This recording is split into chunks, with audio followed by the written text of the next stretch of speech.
So here we are with Laborum, as I call it. A machine I built between, I don't know, 2007 and 2010, I think.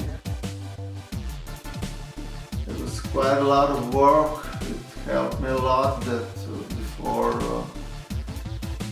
becoming an artist I studied machine engineering.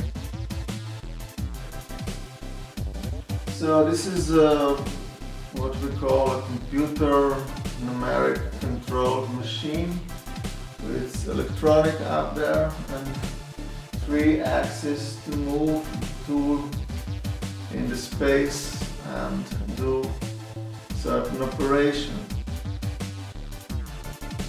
I was doing my artworks with 2 different tools. One is the mill, which cuts holes into the wood, and the other one is this extension for the tip marker, which drags lines and makes some graphics from it.